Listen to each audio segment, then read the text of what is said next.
시겠습니다. 하나님 아버지, 오늘도 우리가 하나님의 말씀 앞에 나와 섰습니다.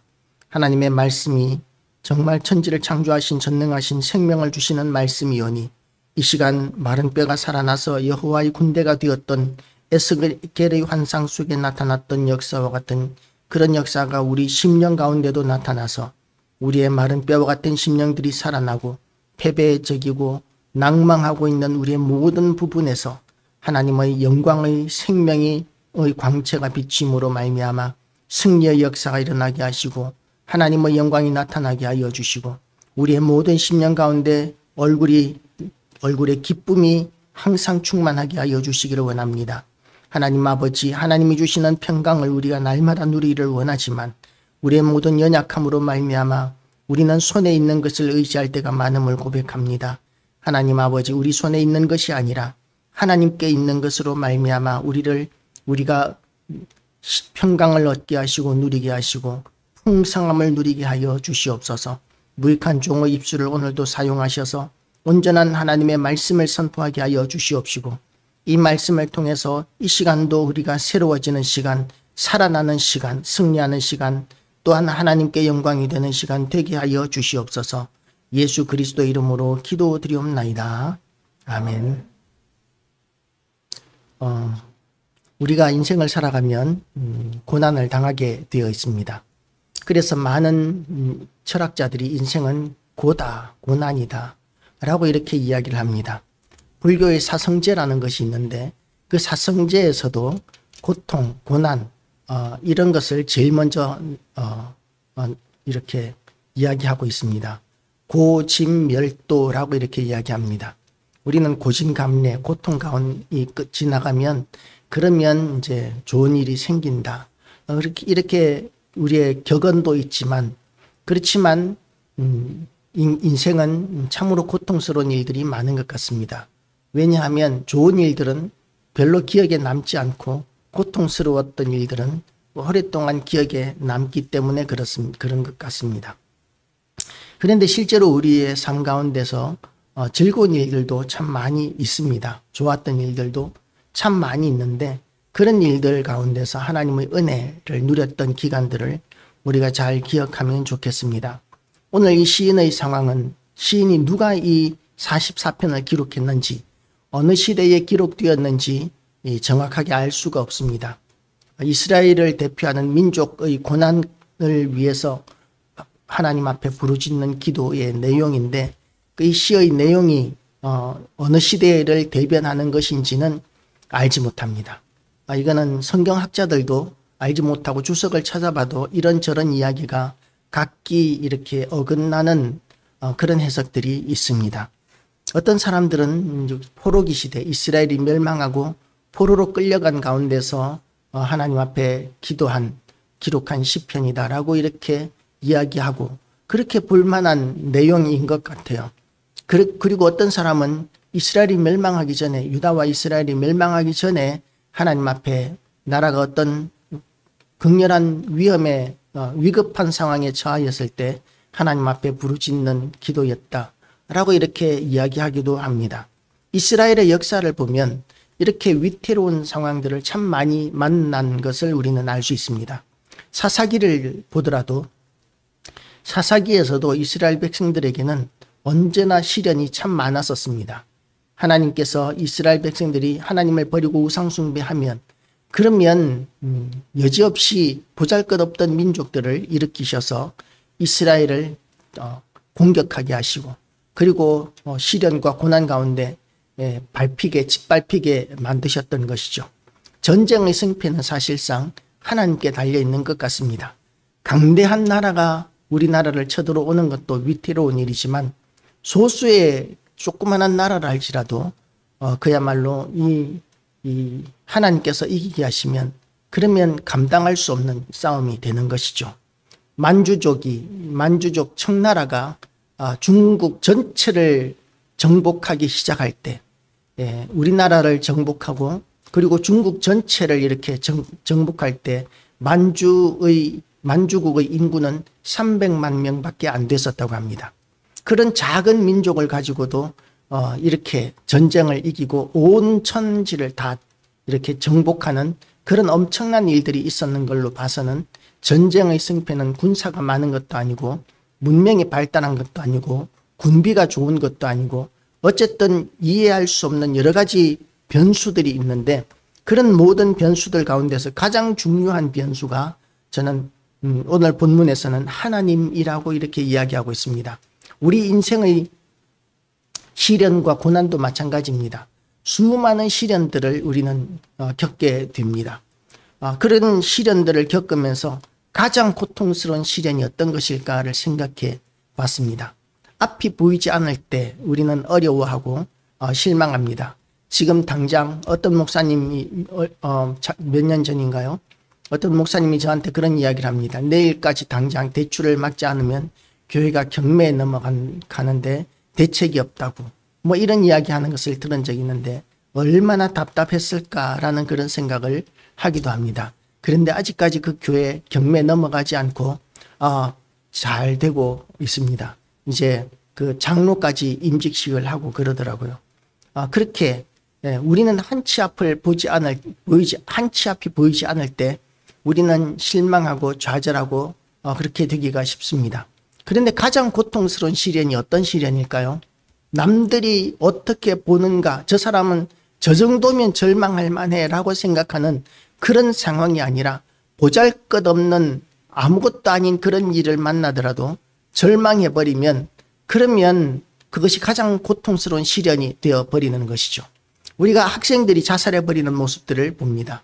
학생들의 경우에는 학교 내에서 그야말로 어른들이 생각하기에는 아무것도 아닌 일들이죠. 그들이 성적 문제, 성적이 자기들의 인생에 있어서는 그 상황에서는 전부 다이겠지만 우리가 이렇게 학교를 다녀도 봤고 공부도 해봤고 그리고 이제 사회에 나와 봤지만 학교 성적이라는 것은 졸업하고 나서 이렇게 사회에 나오면 이력서 낼 때 말고는 아무런 의미가 없는 게 그게 성적이지 않습니까? 그렇게 물론 진로가 달라지기도 하지만 그렇다고 해서 공부를 못했다고 해서 우리가 못 살아가는 것도 아닙니다. 성적이 나빴던 사람들도 잘 사는 사람들이 참 많이 있습니다. 그런데 그 아이 때는 그것이 전부 다였기 때문에 그것 때문에 자살했다는 이야기도 뉴스도 며칠 전에 보았습니다.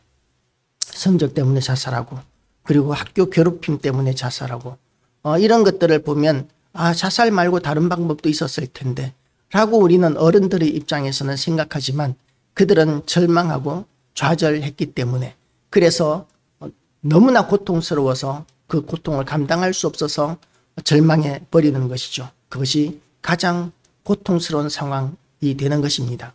우리의 어떤 사람은 돈 100만 원 때문에 자살하고 어떤 사람은 수백억의 부채가 있는데도 불구하고 그리고 또한 갚을 대책이 없는데도 불구하고 끝까지 포기하지 않는 사람도 있고 그렇게 우리는 세상에 각양각색의 사람들을 보게 되는데 가장 절망적인 고통은 감당할 수 없는 고통은 우리가 절망할 때 겪는 고통이라고 이야기할 수 있습니다.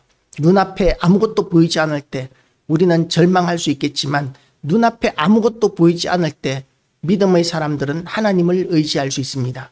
하나님께서 붙들어 주시면 그러면 우리 손에는 아무것도 없고 미래가 아무것도 없어서 내일 먹을 것이 없다 할지라도 점심때 먹을 것이 없다 할지라도 절망하지 않을 수 있는 것이죠.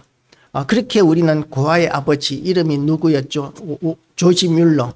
조지 뮬러의 그 5만 번의 기도응답 맞나요? 조지 뮬러? 5만 번의 기도응답. 아침밥을 아이들에게 이렇게 먹여야 하는데 빵이 없는데 대책이 없습니다. 사올 수도 없고 밖에는 눈이 흠뻑 내리고 그런데 이제 선생님들이 와서 뮬러에게 이렇게 이야기합니다. 원장님 아이들을 먹일 빵이 없습니다 라고 이렇게 이야기했더니 조지 뮬러가 일단 아이들을 식당으로 불러 모아서 식사 기도를 하세요 라고 이렇게 지시를 내렸던 것이죠. 우리가 너무 많이 들었던 예화이지 않습니까? 식사 기도를 합니다. 아무것도 먹을 것이 없는데 빈 접시를 놓고 하나님 앞에 감사히 먹겠습니다 라고 이렇게 기도를 합니다. 그런데 그 아침 식사 기도를 하는데 갑자기 그 우직근 소리가 나는 거예요. 우직근 소리가 나서 이렇게 무슨 소린가 해서 나가봤더니 빵을 배달하는 차가 눈길에 미끄러져서 사고가 나 버렸습니다. 차는 부서졌고 더 이상 이제 움직일 수가 없으니까 그 기사가 이렇게 부탁을 합니다. 지금 빵 배달하다가 사고가 나가지고 배달을 할 수가 없게 되었는데, 그런데 이 빵을 어떻게 처리할 수가 없습니다. 이 빵 어떻게 여기에서 처리해 줄 수 없습니까? 라고 이렇게 이야기를 해서 그 한 트럭 실려있던 빵으로 아이들의 식사를 해결했다는 그런 간증도 있는 것이죠. 하나님께서 하시면 그러면 우리 손에는 아무것도 없고 눈에 보이는 것이 아무것도 없을지라도 하나님을 의지하는 사람은 절망하지 않고 좌절하지 않을 수 있는데, 그런데 하나님이 없는 사람들은 눈앞에 보이는 것이 없고 손에 아무것도 없으면 너무나 쉽게 절망하고 좌절해버리고 너무나 고통스러워하게 되는 것이죠. 오늘 시인은 하나님을 의지하고 있습니다. 하나님이여, 주께서 우리 조상들의 날 곧 옛날에 행하신 일을 그들이 우리에게 일러주매 우리가 우리 귀로 들었나이다. 하나님께서는 아무것도 없는 가운데서 얼마나 엄청난 일을 행하시는 하나님이신지에 대해서 이 전에 들었다는 것이죠. 우리 아이들에게 대해서 하나님의 이야기를 해주는 것, 예수님 이야기를 해주는 것은 너무나 귀한 일입니다. 아이들에게 예수님에 대한 이야기, 하나님에 대한 이야기를 해주지 않으면서 왜 교회를 떠날까라고 이렇게 생각하는 것은 그야말로 너무나 어리석은 생각일 수 있는 것이죠. 아이들을 잘 가르치는 것은 하나님께서 부모에게 주신 특권이기도 하고 사명이기도 하고 명령이기도 합니다. 그렇게 아이들에게 하나님을 가르치는 것을 통해서 이 사람도 하나님께서 어떤 엄청난 일들을 행하셨는지를 들었던 것이죠. 그 대표적인 것이 출애굽 사건이었고 유월절 사건이었고, 광야에서 구름 기둥과 불 기둥으로 인도하시고 만나와 메추라기로 먹이셨던 그런 일들, 그리고 가나안 정복 전쟁의 이야기들, 이런 이야기들을 이제 들었을 것입니다. 그리고는 이제 지금의 현실, 지금의 현실을 하나님 앞에 고백하고 있는 것이죠. 고백을 합니다. 하나님이여, 주는 나의 왕이시니 야곱에게 구원을 베푸소서. 지금 하나님께서 구원하셔야만 되는 절박한 상황 가운데 있는 것 같습니다. 온 나라가 절박한 상황 가운데 있는 것 같아요.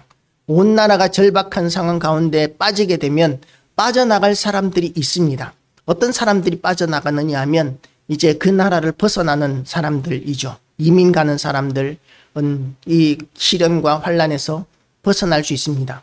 중동 전쟁이 일어났을 때에 그때 이제 그 이스라엘 사람들은 다들 이스라엘로, 수많은 유학생들, 이민자들이 이스라엘로 그렇게 몰려들었다는 이야기를 들었었습니다. 그런데 아랍 국가들 가운데서는 수많은 사람들이 비행기를 타고 해외로 도망가는 그런 행렬이 엄청나게 많이 있었다는 것이죠. 그래서 그 전쟁의 결말은 어떻게 됐습니까? 이스라엘의 대승리로 끝이 났었던 것이죠. 그렇지만 그 패배를 했던 아랍 국가들에게서 도망갔던 국민들은 패배의 그런 시련들, 희생들, 포탄, 이런 것들을 피해갈 수 있었을 것입니다. 우리나라도 마찬가지입니다. 만약에 온 나라에 시련이 이렇게 닥친다면, 전쟁이 터지거나 원자탄이 터지거나 이런 일이 생기더라도 다른 나라로 이민 가는 사람들은 아이고 하면서 가슴을 치고 답답해할 수는 있겠지만, 전쟁의 그런 시련, 이런 것들은 다 피해갈 수 있겠죠. 그렇지만 피해갈 수 없는 사람들은 어떻습니까? 하나님 앞에 부르짖을 수밖에는 없는 것이죠. 그런데 이제 우리나라만 피하면 되느냐 하면, 갖는 그 나라가 또한 시련을 만나게 되면 그러면 그곳에서 또한 시련을 피할 수 없게 되죠. 그래서 우리가 정말 피할 유일한 피난처는 미국이나 유럽이나 일본이 아니라, 일본은 지금 난리 났다 그러죠. 대지진이 일어날 거라고, 한국으로 가야 되겠다는 사람들이 많고 해외로 도망가야 되겠다는 사람이 많고, 그래서 일본은 지금 난리라고 하는데 지진이 일어날지 안 일어날지는 모르겠지만 하여튼 온 나라의 그런 공포 때문에 나라를 도망가고 싶은 사람들이 그렇게 많다고 합니다. 그런데 그런 아무리 두려운 상황이 닥쳐도 이 절망하지 않는 사람만이 그 모든 상황 가운데서 통과할 수 있습니다. 승리할 수 있습니다.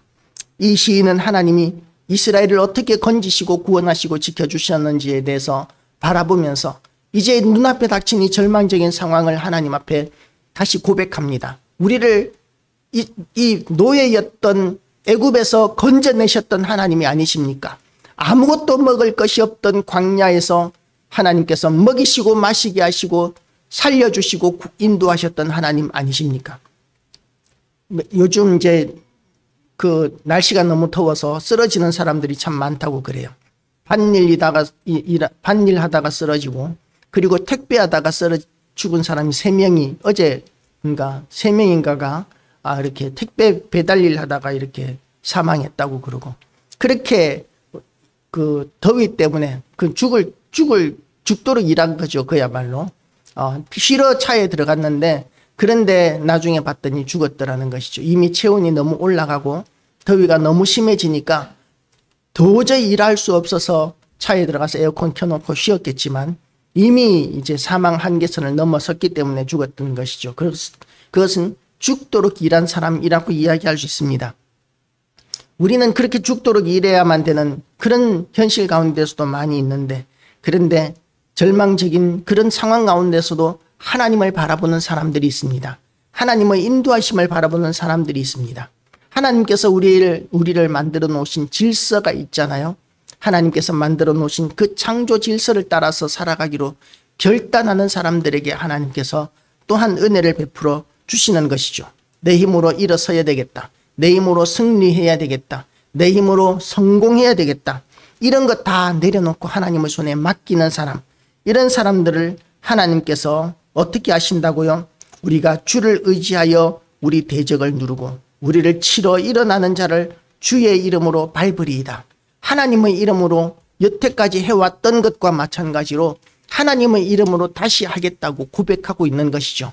지금의 이스라엘의 대적들은 이스라엘보다도 훨씬 강합니다. 좋은 무기를 가졌고 그들은 굉장히 신체적인 조건도 이스라엘과 비교가 되지 않습니다.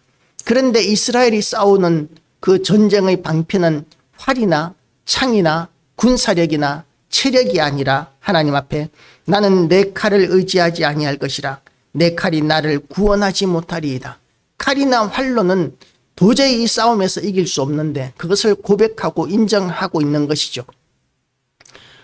나를 구원하지 못하리이다. 그런데 뭘 의지합니까? 오직 주께서 우리를 우리 원수들에게서 구원하시고 우리를 미워하는 자로 수치를 당하게 하셨나이다. 하나님께서 건지실 때에는 우리는 제대로 된 무기도 없고 군사력도 보잘것없고, 그리고 그 시대에는 덩치가 크고 힘이 세야지 싸움을 잘하는데 그런 것도 없는데, 그런데 하나님께서 이스라엘을 이기게 하시고 그리고 보호하시고, 그리고 우리의 대적들을, 이스라엘의 대적들이 오히려 수치를 당하게 되는 그런 일들을 하나님께서 이루신다라고 이렇게 고백하고 있는 것이죠. 그런 고백들이 우리가 이 땅을 살아가면서 믿음으로 살아가면, 그러면 이런 고백들을 해야만 될 때가 굉장히 많이 있습니다.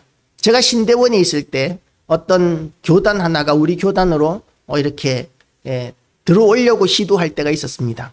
신학적으로 좀 의심스럽고 문제가 있는 그런 교단이었는데, 그런데 이제 신학생들이 이 사실이 너무 심각하다고 생각하고 하나님 앞에 기도했었습니다.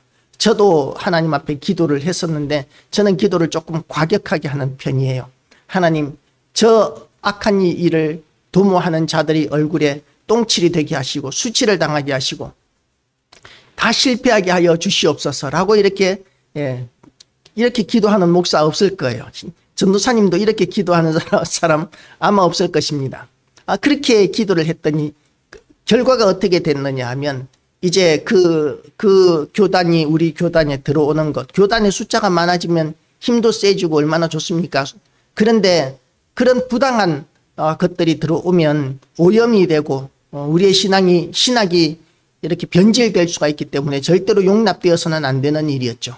그렇게 되었을 때 이제 결국은 총회를 하는 가운데서 한참 동안 그 사람들은 이단이 아니다, 그 사람들은 괜찮다, 그 사람들이 우리한테 들어오면은 이러이러한 유익이 있고 많은 이익이 있다, 뭐 이런 식으로 막 총회 가운데서 힘 있는 사람들이 주도해가지고 막 밀어붙이는데, 신학생들은 이제 밖에서 막 그 총회 그 장 밖에서 안에 들어가면 안 되니까 신학생들은 그래도 점잖게 시위를 합니다. 마스크를 끼고 있다든지 뭐 찬송가를 부른다든지 뭐 이런 식으로 이제 질서정연하게 앉아가지고 이렇게 하나님 앞에 구하고 있는 것이죠. 그랬더니 이제 막 급격하게 일이 이루어지려고 하는 그런 상황이 되니까 어떤 신학생은 벌떡 일어나면서 총회장으로 들어가자라고 소리 지르기도 하더라고요. 제가 그때도 신앙을 늦게 해가지고 나이가 좀 있어가지고 그 일어나는 학생 보고 앉아 라고 이렇게 제가 끌어안치기도 하고 그랬었는데, 그렇게 하나님 앞에 부르짖기만 했는데 어떻게 됐느냐 하면 침묵하는 목사님들이 이렇게 이제 이야기를 하기 시작하는 거예요. 강력하게. 처음에는 그 힘 있는 정치하는 목사님들, 그런 사람들에게 끌려가던 사람들이 목소리를 내기 시작하면서 반대하기 시작하고 상황이 역전되기 시작하더라고요. 그리고 나서는 이제 주도했던 분들이 변명하기 시작합니다. 제가 하려고 했던 거 아니고요. 제가 어쩌고 저쩌고 하면서 정말 잘못했고요. 그러면서 그 총회장 앞에서 수치를 당하고 부끄러움을 당하는 일을 보았었습니다. 우리가 기도한 대로 그대로 이루어지는 일들이 우리의 삶 가운데서도 많이 경험되어집니다. 어떤 성도들은 그런 일들을 많이 경험하고 어떤 성도들은 그런 일들을 많이 경험하지 못하는 그런 상황들도 많이 있습니다. 우리가 하나님의 인도하심을 따라서 살고 하나님만 바라보고 의지하기로 결단할 때에 우리는 하나님께서 우리에게 응답해 주시는 많은 경험들을 가지게 될 것입니다. 그 현장의 주인공들이 되시기를 축복합니다. 우리의 기도가 아무것도 아닌 것이 아니에요. 어떤 연약한 교회 목사님이 이렇게 너무 안쓰러워서 큰 교회 목사님이 예배 시간에 이렇게 한번 가보셨답니다. 예배 시간에 가봤더니 본당에 아무도 없고 사모님 혼자 앉아 있는데 목사님이 열심히 설교를 하고 그렇게 예배를 드리고 있더라는 것이죠. 그런데 보니까 하나님이 얼마나 흐뭇해하시고 기뻐하시는지. 그러니까 두 사람만 있으면 실망하고 좌절해가지고 낭망해가지고 예배를 건너뛸 수도 있을 텐데, 그런데 이 목사님과 사모님만 있는 가운데서도 있는 힘을 다해서 최선을 다해서 하나님 앞에 예배드리는 그것을 하나님께서 정말 기뻐하시더라는 그런 간증을 지난주에 들었었습니다. 그것이, 그래서 우리는 하나님 앞에 예배드리는 것, 하나님 앞에 기도하는 것, 이게 얼마나 귀한 일인지를 우리는 알아야 하는 것이죠. 전에도 말씀드렸지만 예배는 아무것도 아닌 것이 아닙니다. 어떤 목사님, 제가 전도사로 있을 때 그 교회 목사님 사택이 산부인과 건물을 얻어서 그렇게 들어갔더니 온 식구들이 악몽을 꾸고 가위에 눌리고 했다는 이야기 하지 않았었습니까? 예배 한번 드렸더니, 가정예배 자다가 깨가지고 예배 한번 드렸더니 그 모든 가위 눌리는 현상들이 싹 사라졌다는, 온 식구들이 가위 눌리고 힘들었었는데 그 가위 눌리는 현상이 단번에 예배 한 번으로 사라져 버렸다는 이야기 전에 하지 않았었습니까? 예배는 너무나 귀한 일입니다. 중요한 일입니다. 하나님이 이곳에 임재해 계시는 그런 하나님을 만나는 자리입니다. 그래서 예배는 능력이 있습니다. 기도가 능력이 있고 말씀이 능력이 있습니다. 이 시인은 그래서 하나님의 말씀을 들은 것을 붙잡고 의지해서 하나님 앞에 예배할 때마다, 이 시편은 하나님 앞에 예배할 때, 제사 드릴 때 쓰던 것이고요, 기도할 때 쓰던 본문입니다. 그래서 하나님의 인도하심과 보호하심을 구하던 그런 내용이고, 그리고 시대적인 상황은 어땠는지, 어떤 시대였는지는 알지 못하지만 절망적인 상황 가운데서도 건지시는 하나님을 체험한 기도였다라고 이렇게 생각할 수 있는 것이죠. 우리가 이 땅을 살아가면서도 절망적인 그런 상황들 많이 있습니다. 절망을 넘어서는 상황들도 참 많이 있습니다. 양산의 어떤 교회가 이제 시골 교회 읍 소재지였던 것 같아요. 그런데 그 읍이었는지 면이었는지는 모르겠지만 하여튼 시골 지역에 교회가 이제 제법 큰 교회가 있었는데 온 교인들이 있는 힘을 다해서 건축을 하다가 힘을 다해서 했는데도 불구하고 성도들이 전 재산을 다 내놓고 그야말로 집을 담보로 잡혀서 대출을 받고 이렇게 해서 겨우 건축을 했는데 도저히 부채를 갚지를 못하는 거예요. 너무 과도하게 건축을 해가지고 경매에 넘어가 버렸습니다. 그리고는 그 건물을 이단이 사버렸어요. 그런 있는 힘을 다해서 건축을 했는데 그런데 이단 경매에 넘어가고 이단이 사는 그 과정을 보면서 성도들은 얼마나 낭망하고 절망했겠습니까? 그렇게 절망스럽고 하는 그 모든 일들 가운데서도 우리는 하나님을 바라보고 붙잡을 수 있습니다. 그 일들이 이해가 되지 않아요. 어떻게 이해가 되겠습니까? 하나님의 성전을 위해서, 복음을 위해서, 하나님의 영광을 위해서 그야말로 온 성도들이 있는 힘을 다해서 아름답게 건축을 했는데 그곳에서 예배 한 번도 못 드려보고 완성되자마자 이단에게 팔려 넘어가는, 경매로 넘어가는 그 현실을 보면서 어떻게 설명할 수 있겠어요? 하나님이 도대체 왜 이러시나?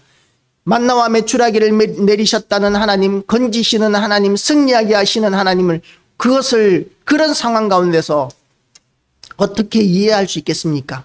그런데 그렇게 이해할 수 없는 상황 가운데서도 우리가 붙들어야 하는 것이 뭐냐면 하나님은 오르시다라는 것이죠. 하나님은 언제나 오르신 하나님, 하나님께서는 모든 상황 가운데서 가장 선한 일을 행하시는 하나님이십니다. 우리가 하나님이라면 그런 이단들에게 대해서 어떻게 할까요? 이단은 다 망하고 다 사라지고, 그리고 이제 이단들은 신경 쓸 거 없이 우리가 열심히 우리끼리만 신앙생활 잘하고 복음을 열심히 전하면 되는 그런 시대, 세상이 오면 참 좋겠지만, 하나님께서 그렇게 역사하시면 좋겠지만 세상에 이단이 얼마나 많은지 몰라요. 어떤 목사님은, 제 신학교 다닐 때 교수님 한 분은 그래요. 우리나라 이단이 전체 기독교 인구 가운데 한 3분의 1쯤 되는 것 같다 라고 이렇게 이야기합니다. 이단의 숫자가 너무나 많은 거예요. 그런데 그런 이단들을 하나님께서 왜 버려두실까? 신학생 때 이해가 되지 않았었습니다. 그래서 하나님 앞에 이단들을 척결하기 위해서 기도도 많이 했었고요. 그런데 이단들은 더 기승을 부리는 그런 현재까지의 상황들을 보면서 시내를 다녀보면 지금도 이단들이 얼마나 열심히 전도하고 있는지 몰라요. 그런 상황을 보면서 우리가 이해할 수 없지만 기독교 역사를 보면 하나님께서 왜 그러시는지를 이해할 수 있게 됩니다. 기독교 역사 가운데서도 수많은 이단들이 있었습니다. 그런데 그런 이단들이 생겨나니까 교회가 어떤 현상들이 생기느냐 하면 이단들이 주장하는 저 말들이 맞는지 틀리는지에 대해서 연구하는 그런 열정들이 더 많아지게 되는 것이죠. 하나님에 대해서 더 많이 알아야 되겠다는 그런 열심들이 많이 생겨나게 되고 그런 사람들이 많이 일어나게 됩니다. 그러면서 만들어진 게 교리예요. 교리가 그냥 만들어진 게 아니라 처음에는 교리가 필요 없었죠. 이단들도 없었으니까. 이단들이 있었지만 이단들의 심각성에 대해서 몰랐을 때는 교리를 만들 생각도 못 했었는데 이단들의 문제가 점점 심각해져 가면서 이제 이단들에게 대해서 대적할 수 있는 그런 교리들을 성학들이 연구하기 시작합니다. 성학이라는 말은 뭐냐면 거룩한 천재들이라는 의미로 이제 성학이라고 이렇게 이야기합니다. 이 머리만 좋은 것이 아니라 공부만 잘하는 것이 아니라 영적으로도 굉장히 신령해가지고 하나님의 음성을 실제로 계시를 받을 정도로 하나님과 대화가 될 정도로 그렇게 영적으로 깊은 그런 사람들이 성경을 깊이 연구해서 만들어낸 것이 바로 이 교리라는 것이죠. 그래서 어떤 사람들은 교리는 아무것도 아니야, 성경이 제일이지 라고 이렇게 주장하지만 그런 사람들은 교리가 어떻게 해서 만들어졌는지를 모르는 사람들이에요. 교리가 얼마나 중요한지를 모르는 사람들인 것이죠. 성경을 우리가 제대로 보기 위해서 우리같이 이렇게 머리 나쁘고 공부가 짧은 사람들은 교리를 공부하는 것이 성경을 보는데 얼마나 중요한 일인지 모릅니다. 그렇게 해서 하나님에 대해서 점점 더 많이 알아가게 되고, 그리고 이제 하나님에 대해서 하나님 앞에서 더 유익한 일들을 교리를 통해서 우리가 이렇게 도움을 받게 되는 것이죠. 하나님께서 하시는 일들을 이해하지 못할 때가 많이 있습니다. 아까 이야기했던 그 양산의 그 모 교회 이야기라든지 또는 이단들의 창궐이라든지, 그리고 우리가 의도하지 않았던, 우리는 하나님 앞에 열심히 살려고 하는데도 불구하고 뜻대로 되지 않거나 사고를 당하거나 어려운 일을 당하는 일들이, 절박한 일들이 우리에게 얼마든지 나타날 수 있습니다. 그럴 때 우리가 두 가지의 반응이 나타날 수 있어요. 믿음을 포기해버리는 사람들이 있을 수 있습니다. 낭망해가지고 절망해가지고 이제는 하나님을 안 믿어라고 이렇게 해버릴 사람들이 있는 것이죠. 두 번째 단계는 그런 시련 가운데서도 더욱더 믿음이 성장하는 사람들이 나타날 수 있습니다. 우리는 그 두 번째가 되시기를 주님의 이름으로 축복합니다.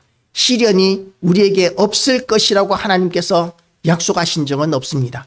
이기게 될 것이라고 약속하셨습니다. 이기게 해주실 것이라고 약속해 주셨습니다. 이기게 해주신다는 말은 뭐냐 하면 시련이 없는 것이 아니라 시련을 통과할 수 있는 능력을 주신다는 것을 의미하는 것이죠. 하나님께서 우리에게 그 시련을 통과할 수 있는 능력을 얼마든지 부어주시겠다고 약속하십니다. 그런데 우리가 절망해버리면 하나님께서 우리에게 아무리 좋은 것을 부어주셔도 우리는 그 능력을 사용하지도 못하고 누리지도 못하게 되는 것이죠. 기도의 응답을 많이 받게 되심으로 말미암아 내 손에 있는 것을 의지하는 것이 아니라 응답해 주시는 하나님을 의지하고, 그리고 모든 절망적인 상황 가운데서도 하나님이 오르시고 하나님께서 절대적으로 우리를 구원하신다는 그 믿음 붙들고 날마다 풍성한 삶을 누리고, 그리고 날마다 승리하는 모든 교회와 성도들 되시기를 주님의 이름으로 축복합니다. 기도하시겠습니다. 하나님 아버지, 이 시인은 보통 다른 시편에서와는 달리 하나님 앞에 간구하는 것으로 끝이 납니다. 다윗의 시편에서는 대체적으로 절망적이고 고통스러운 가운데서 하나님 앞에 다 실토하고 기도하고 나면 응답해 주실 하나님께 대한 믿음과 확신을 고백하고 찬양하였지만, 하나님 아버지, 얼마나 고통스러우면 하나님 앞에 계속해서 건져달라고 도와달라고만 하나님 앞에 간구하고 있습니다. 하나님 아버지, 우리의 상황도 그와 같을 때가 많음을 고백합니다. 우리는 하나님을 찬양할 기력도 없을 때가 많음을 고백합니다. 기도할 기력도 없을 때가 많음을 고백합니다. 하나님 아버지, 그럴 때라도 우리의 믿음이 견고해지게 하시고 우리의 모든 상황에서 승리하게 하여 주시고, 우리가 이해할 수 없는 시련들을 만나고 절망적인 상황을 만난다 할지라도 하나님이 오르시다는 그 확고한 믿음을 우리가 결단코 포기하지 않게 하시고, 그런 절망적인 상황 가운데서도 날마다 승리해 나가게 하여 주시옵소서. 승리를 주시는 하나님, 지극히 영광스러우신 하나님께서 성도를 얼마나 영광스럽게 하시는지를 우리가 결단코 잊지 않게 하여 주시고, 우리가 지극히 영광스러운 자로 존귀한 자로 세상 가운데서 우리가 강하고 담대한 마음으로 주신 사명 끝까지 감당하며 달려가게 하여 주시옵소서. 모든 영광 하나님께 돌려드리오며 예수 그리스도 이름으로 기도드리옵나이다. 아멘.